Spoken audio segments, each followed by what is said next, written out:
Hi again, Nav. Hi. Thanks for joining me cross country in these conversations. It's great. I've been thinking a lot since yesterday. We did the episode, the second reflection. In this, what we intend is a kind of a trilogy of three different sessions with each other to pause on our journey together over many years, collaborating to help bring out the greatest story that can't be told in the old ways of storytelling, and in the light of gaining access to the Logos Code, which is the greatest quest across humanity. Logos meaning what is first, what is ultimate and first, the foundation of reality. And the consensus has been that there is something first. There's a ground, there's a foundation, there's something that's holding us all together. And our great traditions have been trying in different ways in their languages and traditions to name it. Is it Yahweh? Is it Allah? Is it Brahman? Is it Om? Is it Tao? Is it Buddha nature? What is it? The grand unified field? What is the ultimate ground floor? But that's a quest for being, a quest for reality, and it cannot be put in a container in a box. It's infinite, and our greatest minds have been trying to get to what's called first philosophy, right? And we brought this up in the first two sessions, and this is our third one, and we're going to try and bring to conclusion the issues you and I have been raising and trying to make sense of as we go out into the public and asking what are the barriers in the minds of the public space, all around, in the academic world, on campus, off campus, in one nation, across the nation, in the east, in the west, north and south, wherever we go, the humans, beautiful beings arising, which we are really logos beings, logos sapiens, but something is going on that is stalled and blocked, and we can't get the full medicine of our great teachers and scriptures, even though we hold in greatest reverence the biblical, what's brought through by Moses from the burning bush of Yahweh, in intimacy with Yahweh, or Jesus, or Muhammad, or Lord Krishna, or Buddha, just to mention a few.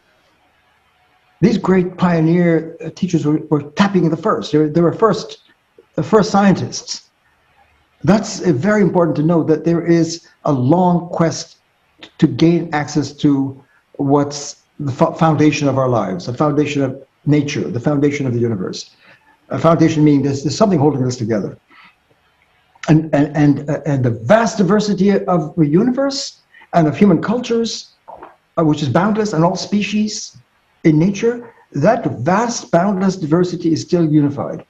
And we want to find a scientist. What is primary being? So there's been a long quest, east and west, north and south, all across the planet, in our great cultures, to find what is first. And that's first science. If you can get the source science, that's a source. And if you, whatever name we use along the way of the infinite, so Yahweh is infinite, God is infinite, Allah is infinite, right? Surrender to Allah, surrender to the infinite, surrender to Om, the infinite, Brahman, the infinite, whatever. Many different names across our cultures and traditions for the infinite. But what we begin to see as we open up first science, the science of the ground floor, the science of first, and we didn't even have a name across all these diverse names, there is a fundamental logos. And so when we use the word logos in our hologram and saying, wow, we didn't have a global space for all possible narratives, but that's obviously what's on the ground floor, and logos has to be the source of all. The infinite has to be the source of all, and you can't break it and divide the infinite, because that just is unintelligible. And violates the profound code of all codes, the Logos code, the code of what is first, the code of being. So when you begin to get the science of being, the first science, the ground floor of science, which has been a long quest, and we haven't gotten it in the global light yet. And you and I, in our own years of conversation and my 60-year journey as a philosopher, first philosopher, looking at all these great traditions and saying, wow, there is a common logic. There's a logos, a fundamental logos. And seeking to listen to them with greatest respect, and to see where they're leading, and to see, wow, there is a code of logos that we've got to get to really flourish as human beings, because we're logos sapiens. We're from that source, and that code of logos is in us. So when we say we're children of God or children of Yahweh or Christ beings or Buddha beings, whatever name we use, that we come from the infinite and we coded that way, and we're logos sapiens. So Homo sapiens, species, named in anthropological scientific research, the Homo sapiens, sapien is wisdom. What is wisdom? The logos, right? So that we're wisdom sapiens. What's that? Logos sapiens.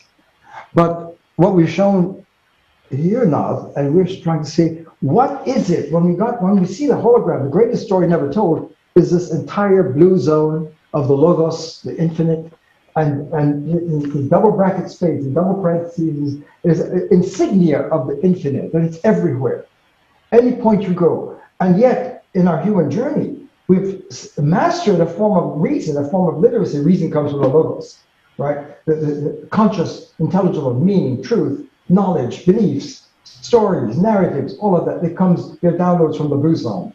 But in our human development, we've civilized a stage across the planet to different degrees of literacy, a form of processing the world where we humans, and this is a human space, and this is our consciousness screen where our information and our content is being given, our lives, facts, nature, phenomena, my feelings, everything is being presented in this technology on language level. So this is a space of development of reason and language and thought and literacy and narratives.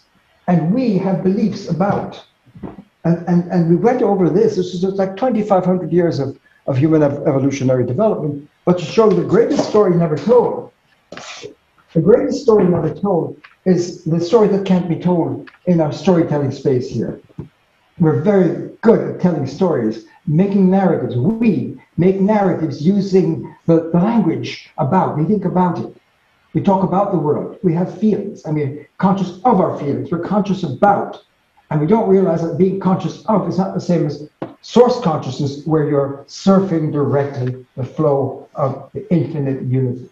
We spoke of the unum. I'm just rehearsing some of the themes now to see where we left in the second conversation. Is that, wow, when you step back, when human beings are embedded within the red zone, which makes it possible to see and think and reason and make narratives, that's a red. The red is a mental processing. It's mindware.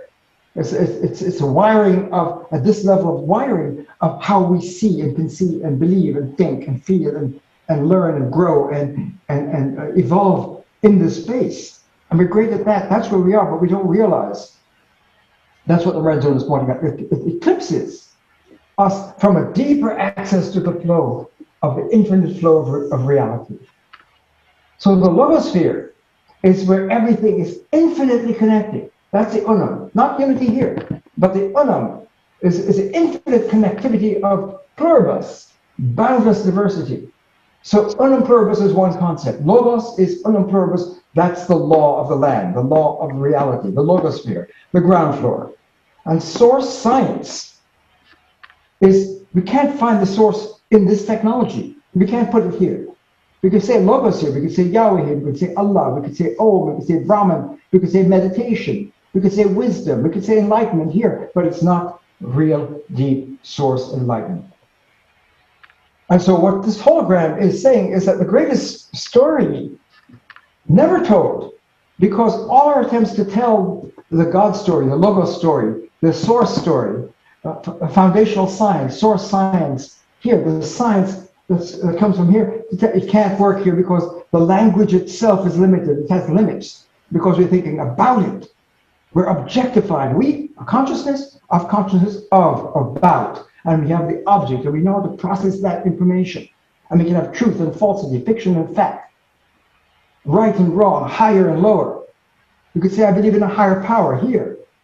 And we call this reason. This is reason, single bracket reason. So the single red is the single bracket, every word for any language. So the red code gives us boundless alternative narratives, worldviews, ideologies, religions, scriptures, interpretations of reality here.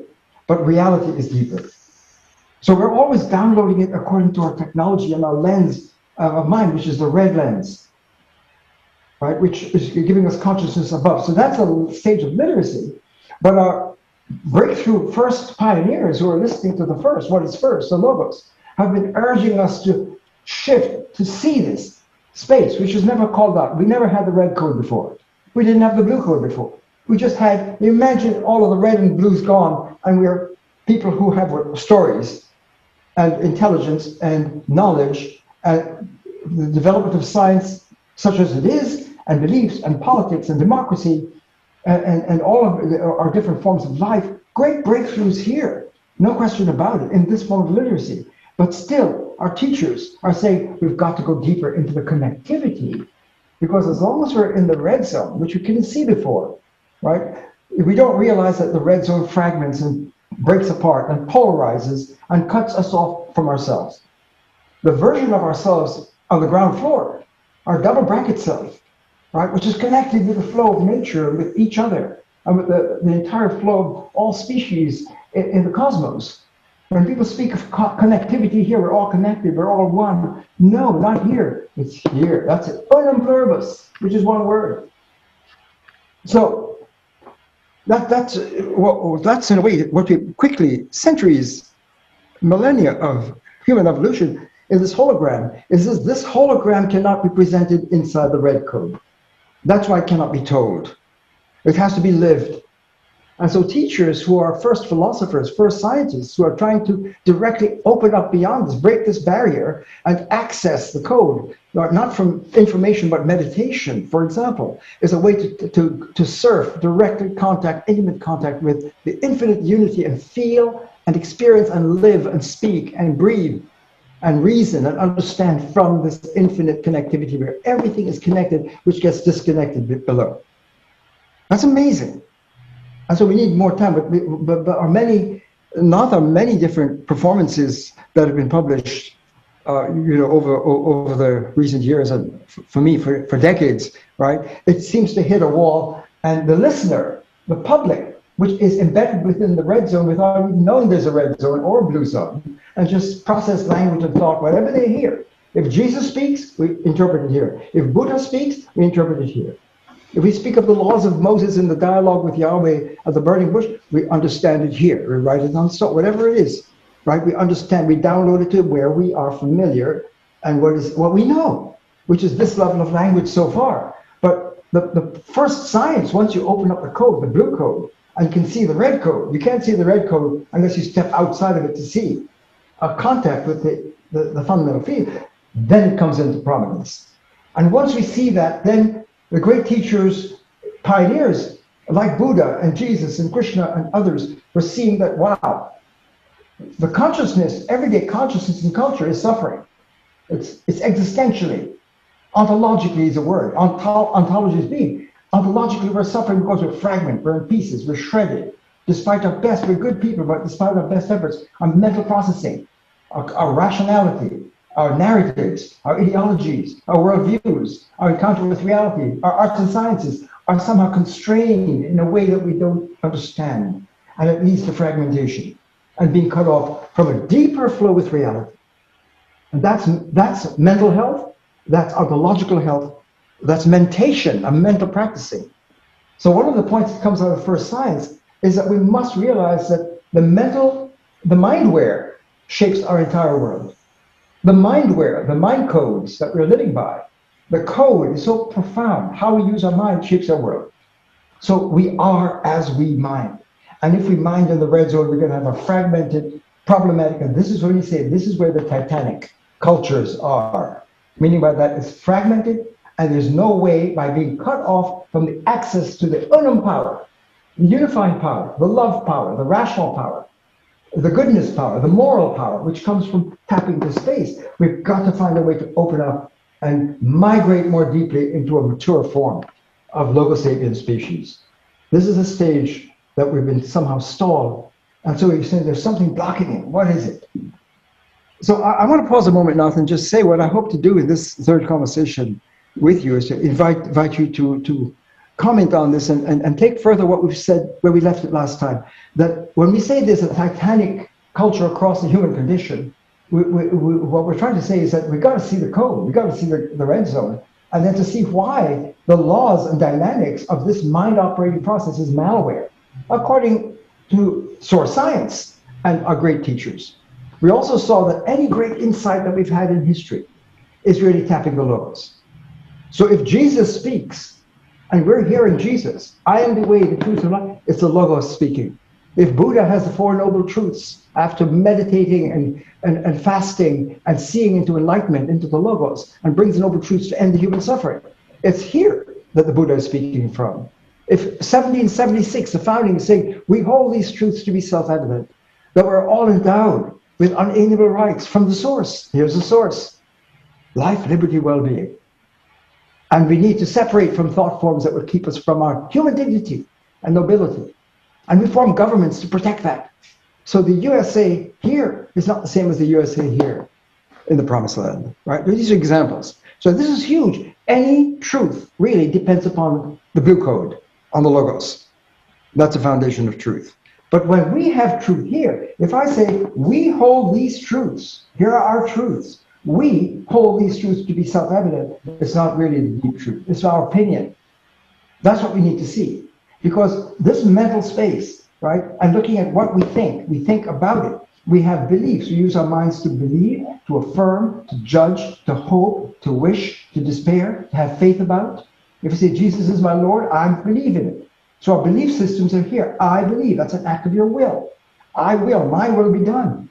Right? So that's when we believe it. We, mentally, we choose and vote and believe and wish and hope and intend. All our mental space operations on what's appearing here in the red zone. And even though we have truth in numbers, we can have millions of people believing the same story. That's not evidence of its truth. This is huge. So the best you can have, even you call it knowledge, single bracket knowledge is not double bracket knowing. Tapping the field directly. So it's a deeper level of literacy, reason, language, mental processing to be in the logos code. It would be an ultimate breakthrough if we can gain deeper access to the logos code and therefore see this hologram for the first time, which is the unfolding drama that cannot be told and has not been told. And any attempt to tell it here violates the deeper level of literacy and language, and we have access to it. We can learn this language. Our great teachers were calling us to the literacy, to upgrade it from the single bracket mental processing to double bracket encounter with intimacy with the word. So something is blocking us, and we're in a deep trouble here. And we've emerged now after millennia in a global space where we can't survive and sustain. We've got to find a way to go from this desourced form of human life and cultures and literacy to being sourced. And really, we hope in this session, this third session, to try to bring that home. Any thoughts you'd like to bring in at this time? I just want to hear your voice. I love everything you're saying. It's just it's so clear. It's so obvious, you know, and I've been exposed to this now for some time and seen some version of this presentation many times, and it never gets old. It just gets more powerful and more like, wow. And the only thing I would enhance about what you're already saying is it's not that we can learn this language, we must learn this language. It's not an option. In other words, unless of course we want to break down and deteriorate and fall deeper and deeper into suffering and unsustainability and essentially a form of involuntary suicide, we must learn the source language. It's not like, well, because it'll make us feel better. It will. It will make us feel better. It's the essence of feeling. Say more about yeah. This is great. Why could you say why from your point of view we must do it? Right? Because when you said in the first that we're in the Titanic, right? And people say, oh, well, you know, the nice information. I'd like to try and see if between us, we can make that more vivid and show what is Titanic-y about being in the red zone. And when you say that we must, I agree. We must, it's urgent, it's medically urgent in terms of source science, because first science, source science, is also medical ontology. It's a form of medicine, existential medicine, right? Ontological being. If we're desourced, if this is so, and we're desourced, then we're lacking the flow of unity, and therefore we're in fragmentation and a fragmented culture and psychological, ontological, existential life. If it's fragmented, polarized, and alienated, not only from source, but from each other and from ourselves, we are in trouble existentially. And that's the existential suffering that our great teachers are living and dying for, right? So could you say a little bit more from where you sit? Because I hope that if we share this with others through both our eyes, they'll be able to see that why we must find a way to come into, as you say, the yoga of yoga. Okay, well, let's stay with the Titanic theory. We must get off the Titanic. If it's sinking, every single person on there is going to be trying to survive. We must survive. We must get off the Titanic in some way that is sustainable, right? So to just use that analogy, does it feel better when the boat is filling up and there's a disaster? Does it feel better to get up onto the top floor? Yeah, feels better for now. But is it the answer? No, and we know it. That's the kind of level that we're satisfied with, whether it's with wisdom or science or all. It's just going to the top floor while the whole thing's sinking. The point is, if we don't do the subscript, we are done for. We might be able to stretch out the time longer, but if we're not getting to the source of the suffering, first of all, to understand that we are suffering, understand that it is normalized, understand that we are used to it, and that the source of that suffering is the red zone code, which is putting blinders on every level of culture. But just think about it on the personal level.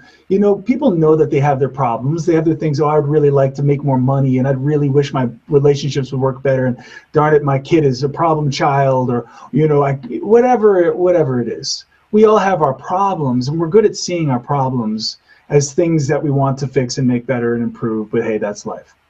But what I don't think people are seeing on any level yet is that it's all being caused by a common code that's being used at every level of culture, from the individual to the whole human body of the entire human species. It's the same code. And the reason that's a game changer is now you can get better. Now you can get off the Titanic. Now you have the lifeboat. Now you've got the flotation device, so to speak, to leave the suffering. Just sticking with that theme of the Titanic, because it's such an obvious survival issue. Well, this is a survival issue. It's not just survival in terms of postpone biological, death as long as you can. It's recognizing what we call life is a kind of death life. Yeah, here. And we've normalized that. And so we're talking about the blocks as we have for these last few episodes. We're used to it, and we're almost comfortable with it. And there's a real fear of facing what we're bringing up here, because it puts the onus on every single person who hears it. This is, in a way, you can't unsee this, you can't unhear this, because what it does is it puts the responsibility squarely on each rational being as a matter of duty. Not just, do I feel like, I'd feel so much better if I could be in the now. I'd feel so much better if I could manifest from a place of fullness, or whatever we're saying to ourselves. It's, because I want to feel better. Okay, yeah, you want to feel better? That's not going to do it. If you want to feel better, you gotta take responsibility. You have to take responsibility. And if you see all the stuff that's going on out there in the culture, whether it's in the wisdom and self-help and life coach and all these things that are going on there, or even in science or medicine or whatever it is, if you see it from this perspective, you see the dead-endedness and the short-sightedness of it all. And you know what? We can't gaslight any establishment anymore. It's all of our responsibility, each of our responsibility. Mm-hmm. And it's so tempting. I mean, I look at myself and my own journey. I've been aware of this for some time. And yet the profound addiction to wanting to hold something else out there responsible, I can attest to, is more powerful than you even think while you're hearing me say these words. It takes true awareness and source science, as you called it earlier, to be able to break out of the habitual addictive patterns of staying in the red zone, staying in that. It's addictive. We're addicted to it. And so there's an urgency and an emergency in my tone, yes, but also what's behind it is I was watching this show recently called Cloak and Dagger. It's a Marvel thing, and so much of the theme is about hope. Hope, hope, hope, hope. Don't lose the hope. You could say that the overall message of the whole thing is hope. right? And I thought about the word hope. You know, what is hope? Well, it's morale. It's life. It's will to live. It's a will to be. It's not letting your spirit die. It's not giving in to the red zone in the truest sense. The way it's always, sort of portrayed in pop culture is like hope that, you'll get through this problem, and you can't lose hope. You got to hang in there. That kind of, it's sort of like an anemic version of hope, which sounds like hoping, hopeful. I really hope. No, this is so much more powerful. This is actual. This is actual rescue. It's an actual self-rescue, if you will. But by answering the real call of what it means to be a human, to be awake, to be alive, to be a rational being, to be a being that must put sanity, sense, and goodness first. It's not about because it feels good. That's what I'm trying to get, because it's the because it feels good thing that is kind of the end all be all. That's like you're on the upper floors. The people who are on the upper floors of the Titanic can be like, oh, phew, I got away. Those people are drowning down there, but I'm up here. And then sort of forgetting that the Titanic's filling with water and be like, okay, where was I? Oh yeah, I want to feel good. Was it? And then you start playing in the games and you get into amnesia and you forget that whatever little things you're doing here to feel good, get a little burst of feel good, is part of the disease.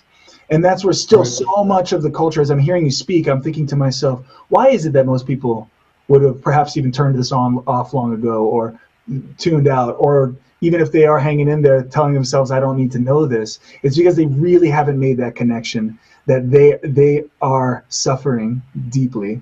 All of their issues and the issues of the world around them are all connected. Where they have the most power is in their code shift. The choice of all choices is what we're talking about. This is so important. And that's what that's why I was saying it's not about, oh, it would be nice to learn this. It'd be nice to go deeper into the source code. No, we must. There is not a choice. That's where I was coming from when I said that. Did that make sense? And that's what yeah, absolutely. This really helps us to see, because often what we're trying to do in this kind of stepping back with each other and trying to understand the depth of the addiction to the code that we don't know is there. It's behind us. It's so embedded in our culture. It's how we make sense. We're born into it. We learn to use language. We name things. We speak. We make sense. We have sentences. We have all of our human languages, right? And think about the code. Think of that. The digital code is a code. Our whole internet world is coming from a certain code. We call the digital logic the digital code, right? And that code shapes it all, right? So the word code makes people don't understand that. That the red zone is a program for the mind that's shaping our consciousness and how we can see and what we can believe. Your point about hope is, I hope for a better life. I wish for. Our wishing, our hoping, our whole psychological, emotional, religious life in the red zone is focused here on I, X, Y, Z. I have a feeling. I have a thought. I have an understanding. I have a theory. I have a narrative. We use our mind, our consciousness, and we're tapping the blue zone all the time. We couldn't have the red zone without the blue zone. That's what these lines mean. Everything is being grounded. That's what you mean, your ground, the foundation. The blue zone, the logosphere, is the foundation and ground of any possible red narrative or red technology of consciousness. So when you say malware of the mind, it's what allows us to have language and fiction and fact and all of that and beliefs. And therefore all of our hopes and faith and belief system. Our belief system is a system of informationized scripture and wisdom in ways that we can understand. So the whole point is oriented towards we first or me first, our consciousness. And if I get it, if I like it, if I see it, if I believe it, if I need it, if I want it, if I desire it, all of that, right? I will affirm it. I will embrace it. I will say yes to it. So all of these mental states are acts upon what appears on the screen of our consciousness in the information about it. So there's a subject thinker, the subjective consciousness here, and what we're conscious about. And that's the object of consciousness. The content, feelings, hopes, desires, all our mental life, reason, what we believe, nature, our narratives of nature, all our economic theories, or economic reality, all our lives are going on in this stage of processing the world. That's what the red zone means. And what you said, do we have a choice? Once we step back in the greatest story never told, which is the Logos story, because Logos is the greatest. It's the source of all. There can be no stories without the Logos. So any story we can come up with, or change our stories, or higher or lower, or anything we can come up with here, change the stories and do our spiritual activism and spiritual education and wisdom teachings and awakenings and all of that. If the teachers of awakening and wisdom are speaking unwittingly in the single bracket and downloading the wisdom they're tapping rightly, but receiving it in the single bracket space and delivering it to the public with all our best-selling teachings and life coachings to the people, that makes them feel better. I feel better when I understand, if I don't focus on the future but trap the abundance of now, or what is the secret, right? Positive thinking to manifest what you want. So manifestation, all that talking, right, across the planet for centuries, right? True spirituality, as you pointed out, is not more of this, but it's to step back and cross over. If we don't cross out of the dominance and colonized, when we say the mind, the enslaved mind, the mind of a prison, it's a kind of prison that's containing and constraining. And so when we process ourselves here as an information bundle, here, I process myself here, I become objectified. And when I become objectified, I'm cut off from myself, my deeper self, which is what? Connected with the flow of everything. This is the interconnectivity. This is the unum pluribus. This is the culture, the high culture. This is where I and thou, I and you, I and nature, I and other species, the entire environment, I and the ecology are in a deep interflow of unified flow of otherness. It's not one, it's not a unified, but unum is boundlessly diverse, it's pluribus. So diversity, all of our worldviews and diversities and scriptures and beliefs and narratives, when gone to the source, that's when we can meet in a nonviolent way. So what you're pointing to now is right. Do people know we have a choice to step back from this red mental mindware and go to a double bracket deeper mindware, the sourceware, and therefore upgrade ourselves from this level of existence and life and reality and word making and truth and fact and so on, which is broken now, right? For example, in the USA right now, millions of people are sharing a certain story that they believe is the truth, right? And the other side says a big lie. Said no, it's the truth. So true or false, which one? Fact or fiction? Which is, well, it doesn't matter. Opinion, how many believe it? But that's not good enough. Is it true? If we're cut off from the source, if we're desourced, then we don't have the access to truth, goodness, the source of life and light. And that's what's hope. Hope is tapping the source of life, yes, which is in us. But here we're cut off, right? So everything gets upgraded. But what you imply rightly is when Buddha says the Four Noble Truths, existence is suffering, the red zone. It has a cause, addiction to the red zone without knowing it. Thirdly, we have a choice, step back. Right? The Buddha was speaking from the blue, the source, the shunyata, emptiness, infinite being. He was the first philosopher. Jesus is the first philosopher. Moses is the first thinker, philosopher. Right? Krishna is the first. Yoga is here. All these great teachings are tapping the source and delivering it to the people, but the listeners and the teachers too, download it into our code, make sense of it, use our reason, single bracket reason, in the single bracket logos. We're logocentric, we have our narratives, right? But we're still embedded within a space that cuts us off from real wisdom. So genuine wisdom or enlightenment or scriptures or coming into intimacy with God really is the capacity to somehow get this and surrender it. But it wasn't called out the name. We didn't have a red code before a name to call out. Wait, folks, the red code is in effect a sin cut that cuts us off from access to the flow of the logosphere of being and being in our higher version of ourselves as a primary being, as a person, as a dignified, noble, free being. Here we're not free, here we are free. So we the people, we free people here, to be a person here is much deeper and powerful and beautiful than a person along the way. So let's pause a moment now, because do we have a choice is a question. When we vote with what, and we're voting here, I believe and I choose and I vote here, or do I vote here? Do I have a choice to step out of the red zone and say, I'm going to be mindful. I'm going to be in the moment. I'm going to be really in now power. Now power is not here. It's not in single bracket time. It's in double bracket time where all points meet.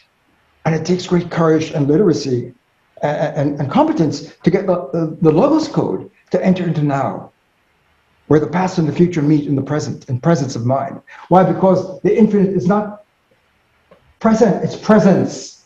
Reality, the infinite flow, is the infinite flow of the infinite awareness of being. And that's first science. So what we're talking about here is first science. And we come from that. This is who we are. As Logos sapiens, Logos, we're kids of Logos. Sophia, Logos is Sophia, the wisdom embodied. And that's really the tragic situation. When you say the Titanic, it means we're still here, even though our great scriptures and teachings and technologies have been calling us to upgrade, and we have a choice. That's the point. We have a choice. And what you just said so beautifully is, as long as we're embedded in ignorance here, right, who can hold us responsible? But when you get this untold story and realize, wow, if this is true, if the Logos is global and universal, and all of our narratives and stories and all existence is being funded and held in the blue zone of Logos, and we haven't acknowledged it, even though it's supporting our every breath, no matter what your belief, you can be an atheist, you can be a theist, a deist, a pantheist, doesn't matter what your story is, you couldn't speak or be or think or exist without the blue zone, and yet we're not acknowledging it. That's a kind of cheating, a kind of plagiarism. To take credit for your own being, and I've got my own being. That's what this technology feeds into, right? Self-privileging, right? And not just me alone, but my homies, we agree. I got millions believing what I believe. Millions here believing what I believe. Does that make it true? No. So ideology is not, it's opinion. And if the people in a culture, we the people, are sharing opinion and opinionating belief systems and technology, then there's no hope for the unity, a more perfect union, for entering into a moral space where there's respect for diversity and inclusivity, right? And being in sacred space. The logosphere is sacred space. And this is just desecrated. It's objectified. There's a kind of violence, this level of our development, to get stalled in the red zone of information, Google information. You can't Google God. You can't Google yoga. You can't Google the laws of God. You've got to go more deeply. And to do that, you've got to face a great fear, which is if I let go of this version of myself, if I let go of my ID here, and my narrative and my CV, I worked so hard to get my CV. That's how I got into college. That's how I got my job. That's how I got promoted with my CV, which I worked so hard to get my predicates that belongs to me and not my ID. You're asking me to give up that? And yet the great teachers say, yes, you've got to surrender attachment to your story, to your narrative. Why? Because it's a fake ID. It's not yet the mature version of you in the double bracket space.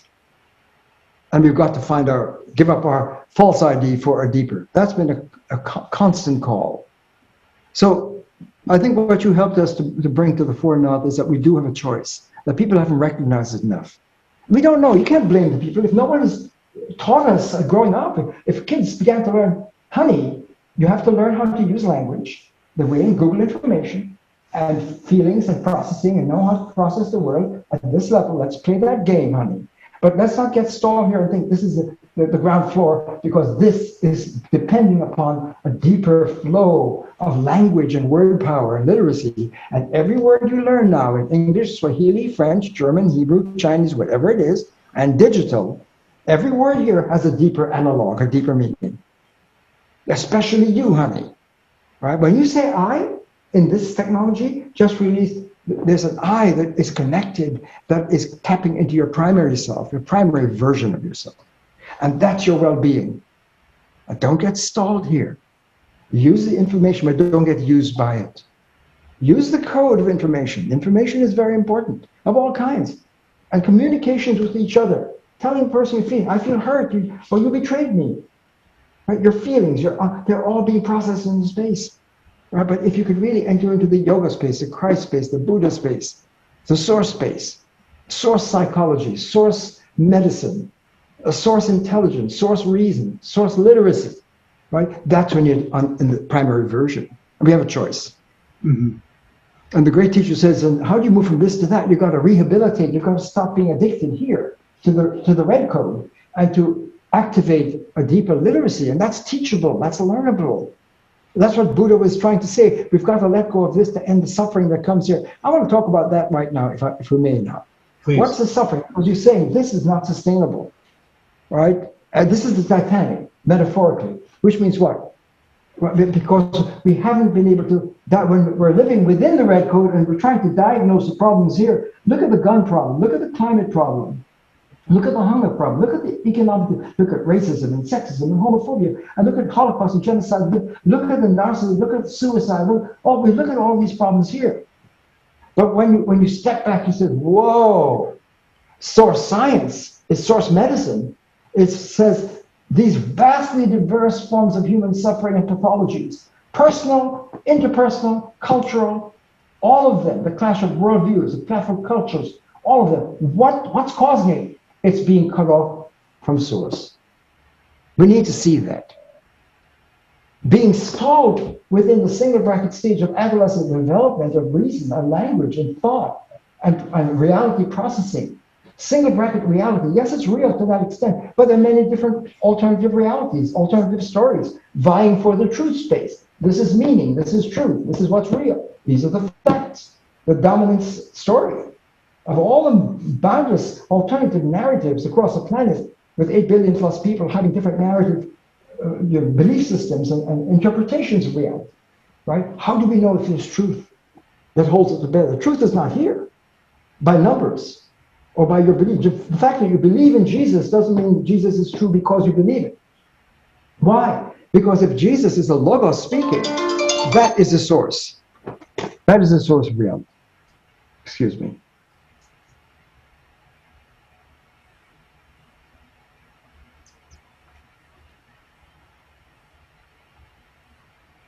Sorry. I should just pick up on that last sentence. That is the source of reality. Is that Jesus is true not just because he's the Son of God, but which is not trivial. We're all children of Logos, right? But it's true because he's speaking the Logos truth, the Logos code. When he says, I am the way, I am the truth, I am the life, he's speaking pure Logos code language, which means what? You can't separate the speaker from the spoken. You can't separate the consciousness from what is spoken. It's meeting in one PowerPoint. That's unempowered. The thinker, the speaker, and what is spoken, the truth. It's not the medium and the message. So it's really the speaking from the source. Source speaking is primary. And Buddha is saying, we hold that existence is suffering and bringing his Four Noble Truths are here. It's a Logos source of truth. Buddha's truth is Logos oriented. All truth is tapping the source and bringing it into the cultural space in this linguistic space. So if we realize that, if all genuine truth, double bracket truth, is to tap the Logos and the Logos code, right? Then that says, for example, 1776, when the founders are saying in the Declaration of Independence, we hold these truths to be self-evident, that we are all endowed from the source, God's nature, nature's God, with unalienable rights, life, liberty, well-being. And that's a human being with human rights. That's what they're seeing. They're tapping the Logos. It's not because a bunch of guys or women said it and that we hold it to be true. We hold it, we believe it, that we vote for it. No, you don't vote on truth. Truth votes on you. You don't do yoga. You have to enter and rise to yoga and let go of this, to be in the yoga. You don't vote on Jesus as the Lord. You have to rise into the Christ. And the Quakers were onto that. That the truth of Jesus, the living truth, is with us all. And when you have a Quaker meeting, you can have a Quaker meeting here in this meeting space, or you can have a Quaker meeting, the Friends of the Truth, in the double bracket zone of this sanctuary. Sit in the Christ and let Christ speak. Listen to Moses, the law of God. We have to rise to the burning bush. Let's rise to the culture where we separate from colonized forms of mental processing that keeps us colonized. It's not just getting away from the royalty and the British, to remove the British out, the external other, and now we have this left. We've got to face this. That's our unfinished American evolution. But are we colonized people still by the red zone? Because if we're living embedded within here, we can't see the truth of 1776. And we can't rise to the land of the free, because here we're not free. So what you're saying, Nathan, is so urgent. When you say it's urgent, what does it mean? Folks, when you step back and you get source medical science with a double bracket vision, not diagnostic here, but diagnostic from here, and you see the red zone, now you say, whoa, the code, this mental processing is separating the thinker from what she thinks. And there's objectification of everything, all the content, your feelings, your heart, your mind, all of that, and each other and yourself is objectified. The subject objectifies. That's already an act of violence against a person is not an object. A person is sacred. All is sacred. When we enter the Logos sphere, that's a temple of being a human. So right now what you see is, wow, just look across the human being. In her personal psychological space, she's suffering, she's depressed, she's feeling lack of meaning. Where's the meaning of life? Right? What's the meaning of life? What is my raison d'etre? What's my reason for being? There's a reason for being. It's reason. Because when you're in the light, this is the lights are on. This is meaning, this is bliss, this is well-being when you're in being. But if you're cut off from being, you're ill-being. And you can process your life in all of whatever world you are. Right? And you can go and see a therapist who's Freudian or Jungian or Lang or whatever, or humanistic or existential or transpersonal. You can do your psychotherapy here, but it's not going to heal. So your inner space is that your mind is one. When you say mind, that's one reality, one box, one unit. Body, that's another one. Everything is split, mind versus body. So your body is three, and your mind is another. You have a mind-body dualism. I and you, I split. I and you, we're different. Other, I and other. Unity and diversity. It's either unity or diversity. Why? Because this mental code is either A or not A. Everything is binary. Is S is or isn't P. S is or isn't P. I say yes or no, is and isn't. So yes and no is true or false. I believe it or don't believe it. So we're performing mental acts using that binary code in here, and it fragments everything, separate, everything has its own name and has its own space, and it's laid out in fragmentation. So once you objectify, now you can see the deeper medical diagnostic that is sexism a function of the red zone? Yes. Why? Because the other is being objectified. And when you privilege yourself and objectify the other, you put yourself first. It's not just white privilege or that kind of, it's everyone is self-privileging. It's an existential narcissism. Sorry, I don't know why this is not stopping. My phone is not going off for some reason. Can you put it on airplane? I did, I just did, thank you. Existential narcissism. Pardon me? Existential narcissism. Yeah, existential, though, your narcissism, yes, you can be vainglorious about yourself and your own personal life. But when you privilege your own narrative, which we do, because I believe it, it's my narrative, it's my vote. I vote on my narrative, or multiple narratives. I could have a religious narrative, a scientific narrative, a political one. We could have different stories. We could have multiple stories. And we could be ecumenical and eclectic and have different puts of pieces together. But it's self-privileging. That's the point. That the single bracket puts itself above the double bracket. That's the point. The single bracket technology of human processing privileges itself and says, this is how we process reality. This is who we are. This is our human condition. Rather than saying, no, this is derivative from something that is primary. This is first, not this. So when we put the red narrative power processing, the technology, when we put the red program first and treat it as self-sustaining and independent, we privilege it. And when you do, you're going to have a chronic separation from the flow of unity and connectivity that cannot be fragmented. But here, everything is fragmented. So sexism, homophobia, racism, xenophobia, just to mention a few, fear of the other that's outside in the battle for narrative. Whose narrative is good? My belief system is my world, my identity, my family, my homies, that's my story. We privilege our stories, my religion, my science, my theory, my discipline. There's a self-privileging that comes with the territory. So that kind of existential narcissism, putting yourself first, is so what is truth now? It's what I see, what I believe. I have a belief system. Well, that, if you're cut off from there, could lead to conspiracy theories.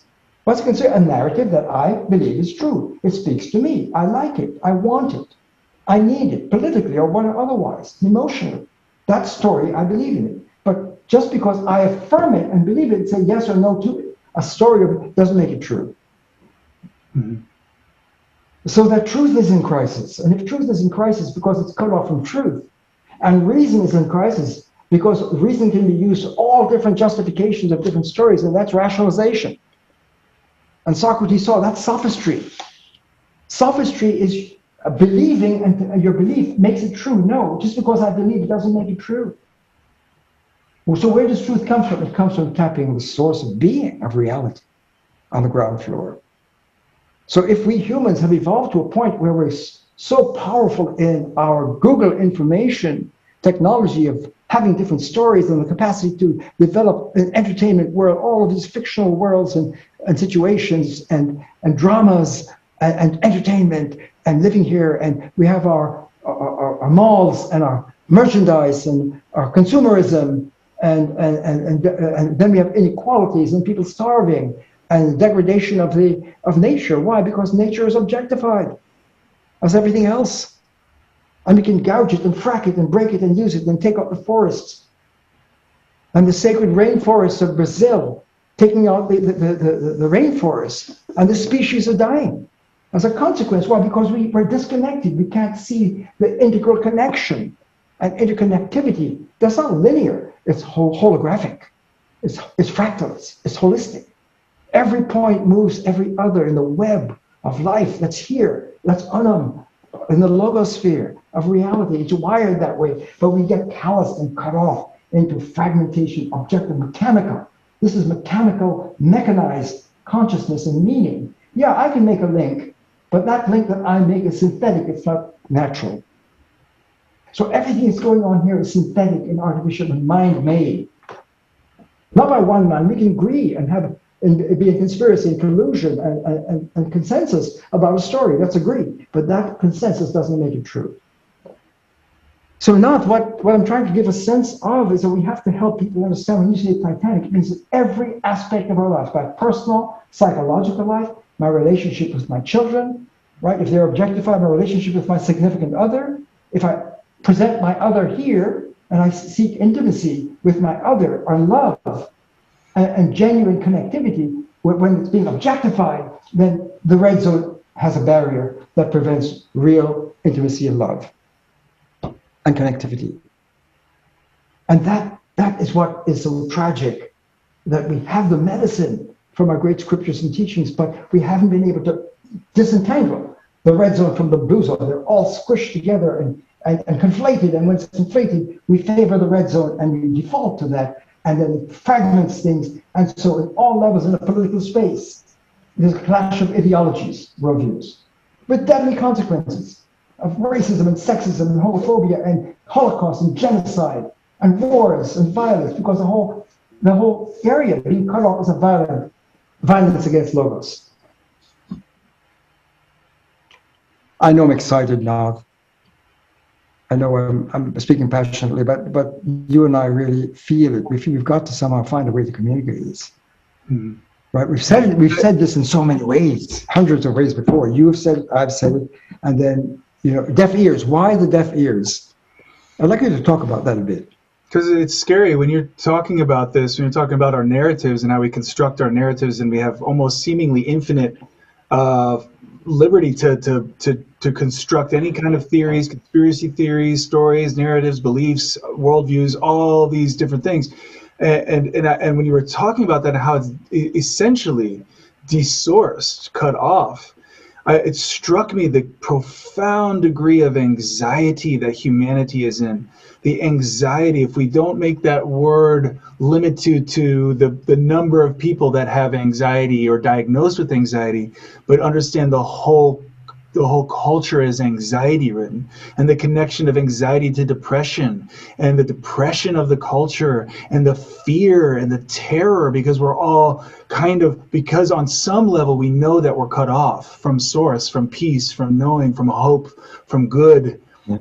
And we're it's in a way, it's like living a terrorized life for so long that you don't even call it terror anymore. It's just normal, but it's anxiety and it's insatiability, dissatisfaction, discontent, these things that drive our lives, and we make these conclusions like I need to make more money, or I need to get this, or I need to get that, or I need to get these people out of my country, or whatever. And it's all being driven. What struck me about this last round was the fear that's generated.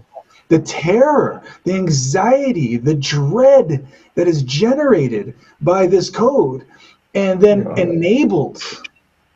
And then it's enabled, but it's co-enabled by one another, perpetuating and avoiding. And like you were saying earlier, there's an ignorance. So you can't blame anyone. When we say ignorance, it's not an insult. It's a diagnosis of the state of the consciousness of people who don't know that they got the malware. So it means you're ignorant to the fact that you got a malware. Okay, that's fair. But there has been wisdom, there's been the teachings, there's been, besides the fact that there's within us, there's the voice of wisdom, the voice of Logos that knows to where it holds us accountable. And what I think what we're doing, explicating this so clearly, is giving each person who has the willpower to stay with us and not run away, to feel the true hope, capital H hope, double bracket hope, of going, wow, now I can finally transcend this terror. It really is a normalized terror state, this deep insecurity, this deep fear that I've glazed over and I've normalized, and I've gotten tough or thick-skinned, or sort of cut off from my feelings enough to be able to function. But that's like being like a robot. Being well-adjusted to the profoundly sick society, as Krishnamurti said, is not a measure of well-being or health or happiness. And so I think that so much of this is to go from ignorance, which is sort of forgivable, to ignorance, which means at this point, we don't have an excuse.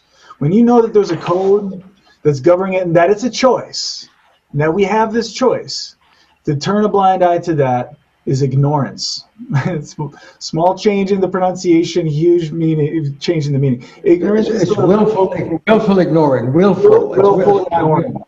Yes, exactly. That means it's saying no thanks. I'd rather keep my power trip. I'd rather participate in what's taking us all down. And so it's a big deal what we're saying here. In terms of the implications, but what's so beautiful about it is, it's what strikes me again and again is, as scary as it is to face it, the hope, the real hope, the thank goodness is real, outweighs it. It does. It's the most hopeful thing that could ever happen, is to see how bad it is, to see how serious it is. And we talk about the ontological anxiety, insecurity, and angst, and the great thinkers have talked about that as well.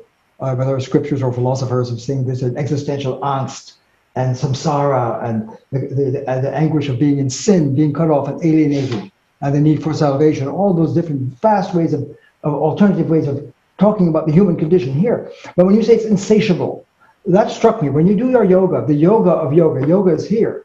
But when the ego-based separate person who separates or imagines herself in the red zone separated, and yoga is a medicine that brings us out of this alienation into flow, right? Here you can get no satisfaction for life. You cannot find the real meaning, right? It's deep. It's ontological emptiness, even though that's what the midlife crisis is.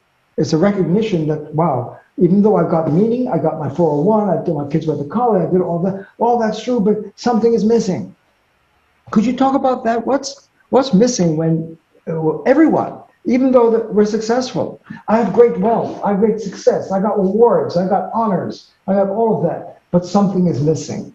I was just thinking how desire is a spin-off of the anxiety, the deep anxiety. I desire X. Yes, I desire. Right. So much talk in the spiritual realms, for example, self-help, and not just actually. It could be any number of things. It could be financial. There's a underlying message to so many of these coaches and teachers, and get what you want is the message. Get what you want. But what if what you want is born of the deep, profound cut-offness from source, which is what you really want? You just don't know it, but that's source, and that's full fulfillment, and that's your true identity, and that's what you're looking for, and you're going to say, no, well, forget about that. I want what I want, born of my anxiety being caused by this code. It's ridiculous. It's like once you see it, and there's all these spiritual teachings that are coming out right now. It's like, oh, you got to manifest what you want, manifest what you want. Oh, but manifest from fullness. There is no fullness if you're in the single bracket code. You are. It's what robs us of our fullness. So we can, any which way you try to spin it about manifesting and healing, all these things that people are saying, it confesses the ignorance of this, the real issue of the day, which is to face the source of our, and I'm saying that desires, wants, insatiability is anxiety, is hell. Let's just say what it is. It's hell. It's normal, but that doesn't make it not hell. It's normalized hell of insatiability, discontent, anxiety, depression, which we are trying to medicate with the same thing that's causing it. With the same what you're saying is so right now. What you're saying is so important when you look at the culture outside. If you look at the American culture, but it's across the planet, right? We have coaches, life coaches, and best-selling authors, and many of them giving us wisdom and advice how to self-help right here. And they're not calling out the hologram of the greatest story not yet told and never told, but always telling, because the logos sphere is always flowing. It's always telling itself. It's always speaking. The logos is always speaking. The infinite is always speaking. And we're situated within it and acting as if we can't hear it, or we don't hear it, or we're on our own here, right? But to do life coaching and self-help here in the way you said it, that what's the hope? Once you've got the code, once you see a code, this code and that code, and this code cuts us off from ourselves. Well, that's just visualizing. I'm double-sided. I am here and here at the same time. Mm-hmm. In the single bracket, I, my double bracket is. In my single bracket, any word you put here, it has a double entendre between the word in the red zone. I should put the red there, or in the blue zone. The blue zone is already there. So your double bracket self is already with you. You don't have to go far. You just have to show up here. How do you do that? You've got to call out a code that's blocking you. Because this is lonely. This is well-being. But you don't have to go from here to there. You just have to step out of the way. And all our great teachers are showing, if you step back from the red zone, you are already being held by the infinite source and the infinite ground.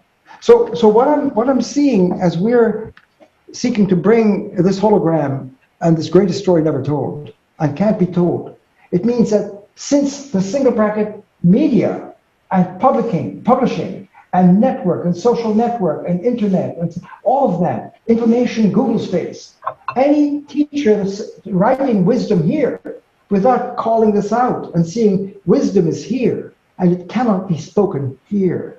And the essence of wisdom is to become aware of the red code, the red zone, and mental malware, and the tremendous existential breakdown and fragmentation all across the culture.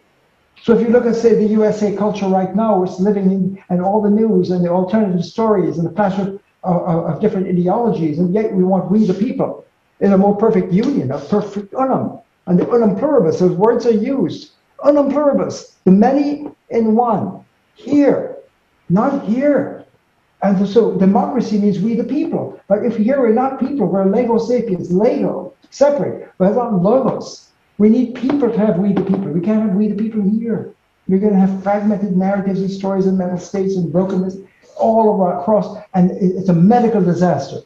So the anxiety and the insatiability and the emptiness and the life crisis is built into the culture on the ground floor here. The red zone is a life crisis. Mm-hmm. And any wisdom, and I'd like to ask people, if we share this with people now, across the planet, all people, I would want to say, folks, right? Any wisdom teaching or any scripture or whatever it is, life help, self-help, that's alleging to give you wisdom without calling out the red zone in some way and seeing that there's a code shift that has to happen, that you can't download it. The visionaries can see and bring it into, tell us, give us a Google information of your vision, right? Give me your wisdom, give me your coaching. Here, if they're not calling out this situation and showing that you must, to realize yourself, there's no way to do it here. You can't have activism here. This is a huge point. We're good people and we want to be proactive and to deal with all of it. We want to stop the gun problem. We want to stop the degradation to the climate. We want to stop the poverty. We want to have voting rights. We want to have reason. We want to end the racism. We want anti-racism. We want to end systematic racism. We want to end police brutality. We want to end the ethnic cleansing and xenophobia, on and on and on. They're all from the chop space. That's not been seen. Mm-hmm. And unless we diagnose the depth of the symptoms, you can't heal it. That's known. We need source science, source medicine to diagnose and then heal.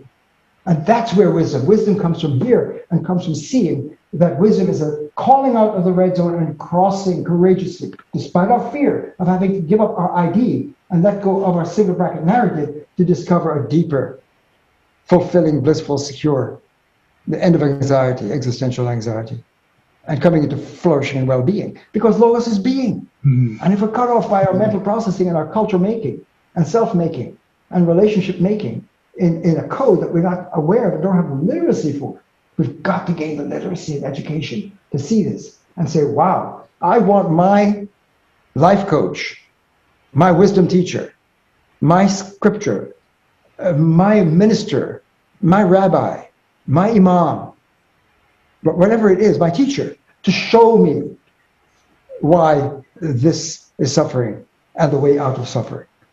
That's how life coaching. Self-help wants to move the self from here to become a person. That's self-help.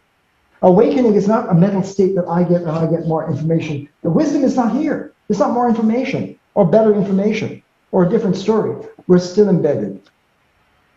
So I invite everyone, first responding helpers, right? Life coaches, wisdom teachers, best-selling authors, activists, spiritual educators, all of us. If you're not facing this, that's the challenge we're bringing. If you're not facing the greatest story never told yet ever is unfolding, which is the Logos story, that Logos, the infinite, is infinitely source of all. Very simple science. If you say Yahweh, Yahweh is infinite, but infinite is the source of all. Allah, infinite, source of all. Brahman, infinite, the source of all. The grand unified field of nature, the source of all. Right? Whatever name you use in trying to get to the source reality and hitting the infinite, is going to be connected to the source of all. And if we see that, then all the narratives, all the alternative ideologies and belief systems and religions and political forms of life and scientific narratives and disciplines and education, we can do all that here. But if we're not seeing this deeper literacy of rationality, of meaning, of truth, of goodness, this is a place of well-being. And as long as we stay stalled here, you're not getting the medicine of wisdom. We're not getting the medicine of the call of Jesus. If this is the only Jesus you know, you haven't encountered the Logos and the flesh. If this is where you're doing your yoga and you're meditating and doing your meditation and you have meditation teachers and yoga teachers and you're not calling this out and you're meditating and ego-taking, it's not getting into the yoga. Nathan is brilliant now. Nathan, you do this constantly in your yoga of yoga. This is yoga. So whatever it is in terms of truth, if you want to encounter empirical reality, what is science? Empirical. It wants to know nature, but nature here objectified, and the use of the mind here in this red code is blocked from having a deeper scientific truth, a deeper encounter with medicine, with healing, with mental health, with spiritual health, moral health. What is ethics? It's experiencing your connectivity with self and other. And Jesus is speaking from this ethics, the Christ code, love your enemy as yourself. Why? It's not you have an enemy and you have your ideology and you hate your enemy, but you gotta love your enemy. No, you're connected. We're all connected. That's the fabric of Logos. That's the Christ face. That's the Logos in the flesh. That's the Buddha in the flesh. And if you don't see that, right, then we're stalled. And I want to invite our public friends and brothers and sisters across the planet, across this country. Step back and ask, are you facing in some form or other in your quest for meaning and truth and well-being and authenticity and goodness and democracy and a flourishing, fulfilling life for you and your family and your loved ones. And you don't realize that there's an objectifying Google space that's dominating our culture making, self-making, experience making, relations making. Relations here, A is relation to B, is not the same as relationship here. Love here, I love you, is not the same as being in love. Being is love. Logos is love. That's why we say across the theologies, God is love. Why? Because it's the unum holding it all together, which is what the unified field of the infinite sacred space. This is sacred space and this is violated. This is desecrated. And yet we're making our cultures and dealing with nature and dealing with activism and dealing with self-help and dealing with mental health and dealing with well-being and all of these issues which are existential. There's a deeper cause of human pathologies. Personal, interpersonal, intercultural, inter-ideological. We can't have a democracy here, period. And we have to wake up to that. In our 1776ers were tapping the logos. We hold these truths to be self-evident, not evident to us, not by numbers, but self-evident, logos, grounded. That we're all endowed with unalienable rights, blue rights, human rights, first persons. We're noble, that's where we're logos sapiens. And we have rights, human rights, and you can't violate each other. So, but yet, this code objectifies that I and you and I process myself, I objectify myself, I objectify others, different worldviews and different cultures, different religions, gender, all of this objectified.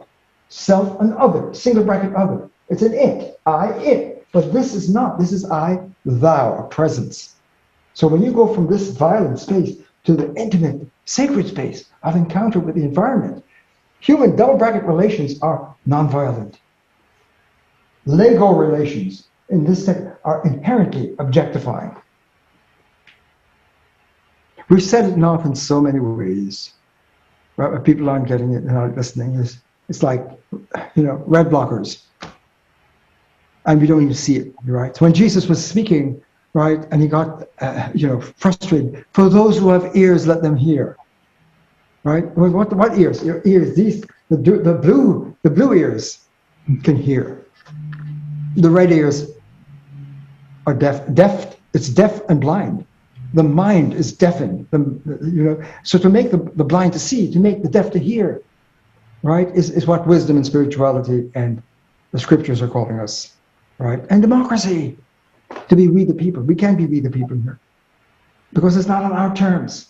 We don't decide this on our will. We have to go into a deeper truth, sacred space to be we the people.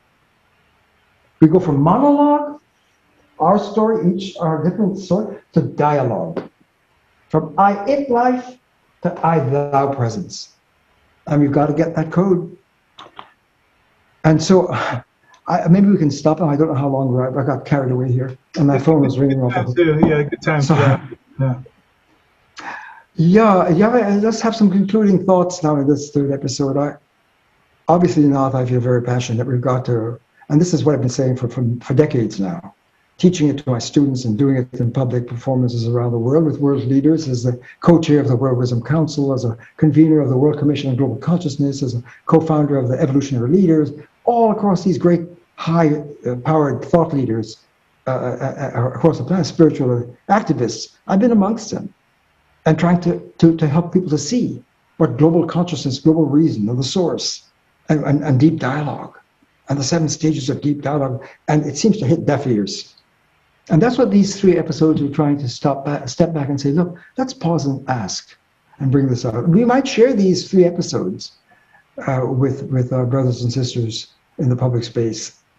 And but what are your thoughts in concluding? Well, it's just that hope, the real hope, the oh my, thank God kind of feeling that I want people to have here. It's like when you dare to say, and this is an invitation I'm saying to you right now, when you dare to face, this isn't just on, a Shokes pad, but I got me some splaining to do, and to really go, I'm in the single brackets. I'm in the double brackets. I'm in the source space, which is the great news, so to speak. We're here. You can never be cut off. If you were, you couldn't be. You couldn't think. You couldn't see. You couldn't feel. You couldn't love. You couldn't have. We're here, already.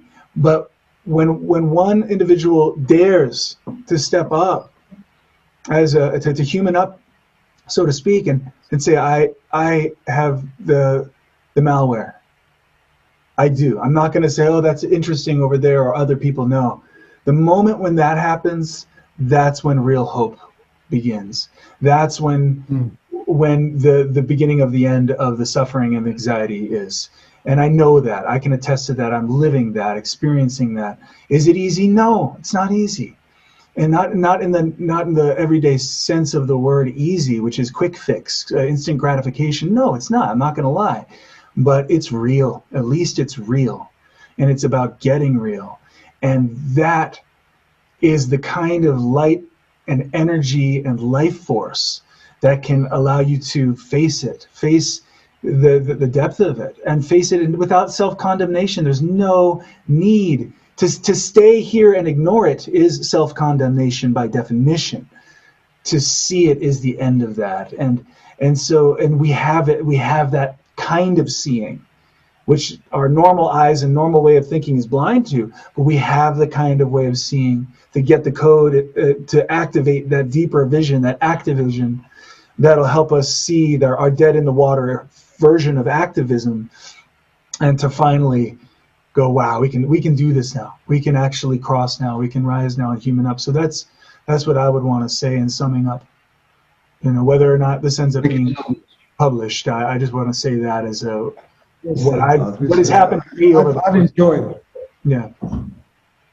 Finish your thought. Well, that's just what's happened to me over the course of these, three explorations that we've gone through, calling out the elephant in the room, the deaf ears, the ignorance. That's right. There's an elephant in the logosphere. It's this. This is the elephant, and the great teachers have been calling it out. We didn't have this hologram before. This is new, right? We're saying that this is new. We didn't have the code markers. We didn't have a single bracket, double bracket. That's one of the things I've been gifted along the way by listening to the logos and being guided over 6 decades in my teaching and seeking first philosophy, first science, and the deep logic and the code of logos. And the code of logos, which is unum pluribus, the unity and diversity of the source of all, invites us finally to see that the double bracket code is software of logos. The logos code embodied this double bracket technology, and it allows us to see the single bracket. That cuts us off. That's a devastating situation. And so to build on what you said, Nathan, if you're embedded within it and you can't see it, when you do this gesture, this is a huge moment in our human development. When the single bracket code is dominating and got our mind colonized, and we don't even know it, and we think we're free, and we're looking at reality and fact and truth here, right? And then we begin to do this, which is stepping back in order to see it. That is called active vision. So active vision is having double bracket vision. And when you see the red code, it should be, oh, damn. Wow. Look at that disaster. Now you have a choice. Yeah. That's a hope. Now you have a choice. You got to see it. And that all of our labor now, all of your life, all of your passions as a great musician, yoga teacher, awakening life arts, all of my work for over 5 decades as a teacher, life coach, for bringing rational philosophy. As a lover of Sophia, I'm a philosopher, which is lover of Logos, lover of Sophia. What is Sophia? Logos, the embodied wisdom, which is, Sophia is a blue zone. So it's Logos is Sophia. The unum is pluribus. The unity is overflowing. If you want abundance, it's here, it's not here. Anyone that says, find your abundance, and they don't call out this barrier, are going to hit a wall of deprivation, ontological, existential, human deprivation, because you're going to be cut off from your primary version of yourself, and there's no well-being when if you're cut off and desourced, that's what this picture shows, this hologram. If you're desourced and your cultural life, and you're living your whole life here, no matter what you accomplish, you're going to be ontologically, existentially deficient and ill-being. You can't be well-being here. So life, liberty, happiness is well-being. It requires us to mature into the logosphere, open up our rational powers as rational beings. And what we're saying, for whatever activism passion Folks, whatever passion of activism trying to look at the injustice and the violence and the breakdown and the all the different forms of objectification and the wide range of human breakdowns, personal psychological anguish and loss of meaning and suicidal thoughts and all of the forms of gun violence and economic violence, political violence and attacking the institution of democracy, all of that here. The only way to solve that radically is to see the source of it, objectification and fragmentation. This is new. To see this is the primary source of human radical dysfunctions, your ontological illness. It's existential. Ontology is being. And cut off from being means fragmentation and ontological disorders. So the diagnostic we've had so far in the red zone are misdiagnostic. To go back and say, whoa, I didn't know that. I didn't even know the red color. I didn't know we're fragmenting and separating and polarized. And it's driving the malpractice of culture. My personal life, self-management, self-governance.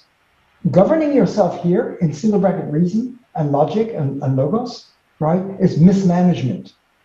And if democracy is self-governance, but ego governance is a disorder and it's malpractice, because why? I'm misusing reason. I'm violating, I'm hacking reason. I'm hacking life, I'm hacking reason, and that's malpractice on my terms, on my agenda. Well, that's not legitimate self-governance.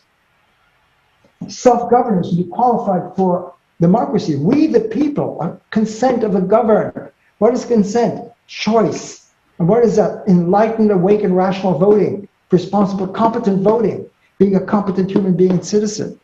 And when you're here and you're using single bracket reason and Lego-centric thinking and privileging yourself or your homies, and that's what gives you your worldview and belief system and truth, and that's what you're going to live and die for in that place. And one person's truth is the other person's lie and alternative realities with no unity, and we're fragmented. This is a disaster.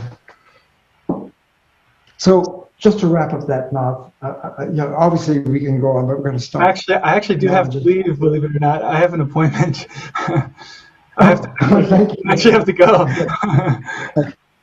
That's a good. Thank you, Nathan, so much. And thank you. If we decide to share this, and we'll think about that, right? I think people need to get that sense that we have a choice, and that whatever form of spirituality or activism or religious life you're in, if you're not facing this, you could be missing Jesus, you could be missing God, you could be missing Allah, you could be missing being, you could be missing love, you could be missing well-being. Happiness, all that comes fulfillment, security. Fulfillment, yeah. And we've said this so many times in so many ways. Goodbye, Nathan. Thank you. Run along to your appointment. I think we've got to do some more episodes to keep this going. This is just, we're not going to stop. Our intention is to keep going. Right, but these 3 episodes was a kind of a mini series for us, right, to try and take stock scientifically from source science of what's up and where are we now, and this kind of self-review and self-assessment of where we are and where the public is very important. So thank you, Nathan. Yeah, thank you. And yeah, good job. I'll catch you later. Run to your appointment, honey. Sorry to hold you up. That's okay. Let me just.